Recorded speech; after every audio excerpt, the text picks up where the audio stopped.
Hello again, thanks for joining. It was only the other day that I did a review of some wagons from a brand called Fobby, which I'd never heard of before, and it was made in France, and I was curious to know if there were any other French manufacturers that I hadn't heard of before. Here we have another one. This brand is called Tram, which I've never heard of before, but it is made in France, and we've got two other items to have a look at today. These are quite old models, and you can see that with the boxes which are starting to fall apart. This one has number 2220 on it, so let's get this opened up and we'll have a look at what we've got inside.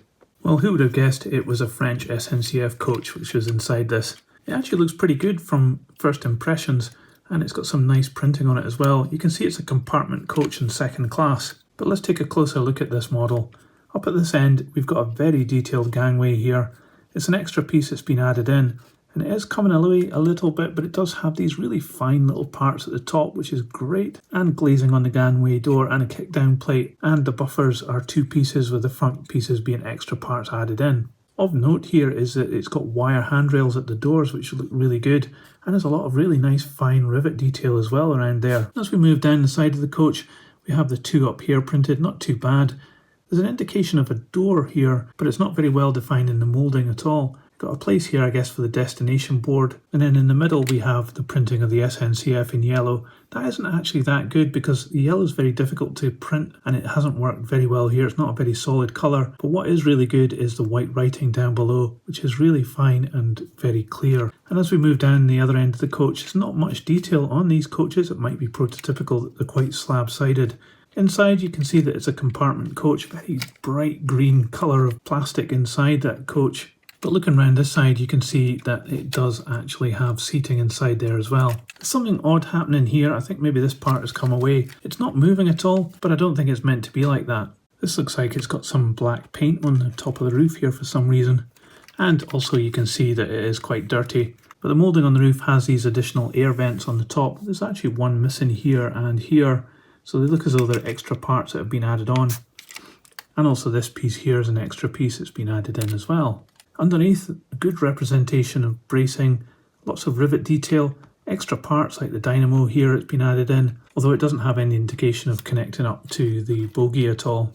And we have a couple of boxes here which are part of the main chassis moulding. The bogies do have these really big couplings hanging out the front, they're screwed on. These are made of metal, it's a one piece. And the bogies themselves do move around a lot. They seem to be two pieces, the wheels being fitted into one piece which then clips into this other part which then clips onto the model. You can see there's a bit of rust here as well on the wheels, but they are quite free rolling. So overall this is quite an impressive coach. It does have some flaws, I think. The green interior especially really doesn't look that good, but I am impressed how it's got wire handrails and really nice mouldings like on the gangway door. That's quite interesting, nice finish on this as well. But let's open up this other one, it's number 2620, and you can also see here it says 136 francs. So obviously this has been purchased in France at some point. So let's get this open and we'll see what we've got.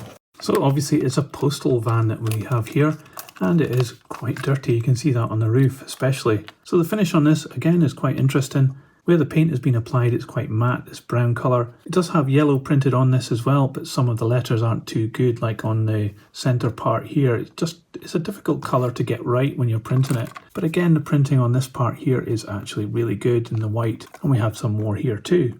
Very similar gangways, same kind of moulding I think, and it looks as though we have the same buffers as the coach.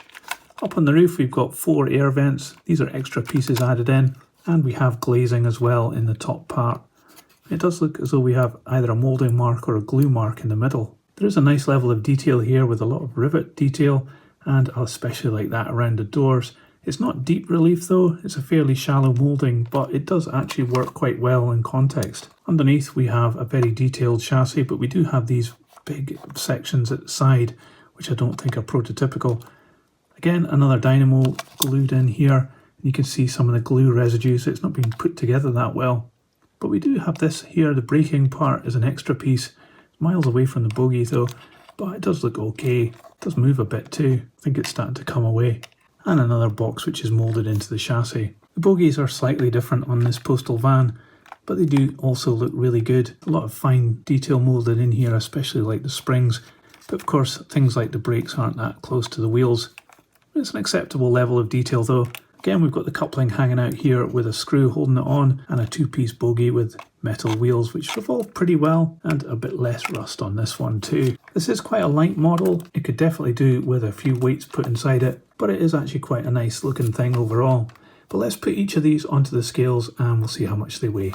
So the postal van weighs 112 grams and the coach is 122 grams.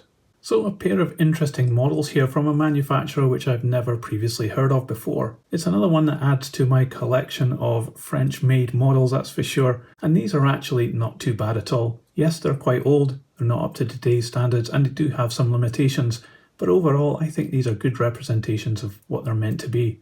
The postal van does have a lot of nice detail to it, and the finish I actually think on both these models is actually really good, or certainly the painted finish. The printing of the yellow just hasn't really worked that well, but I think that's because of the colour rather than the printing process, because the white is perfect. There's a couple of missing pieces on the roof of the coach, which is sad. The chances of getting spare parts for these is probably next to zero, but their rarity is their appeal, and I actually think these are pretty good things to have. It's been a real joy to have a look at these today. I hope you've enjoyed it too. Let me know in the comments below what you think of these models. And if you liked this video, please give it a thumbs up. It really helps this channel, so thanks very much. I'll put the postal van on the turntable so you can see all the way around. And in a moment, another video will appear. Just click on the icon and I'll see you there. But that's it for this one. Thanks for watching.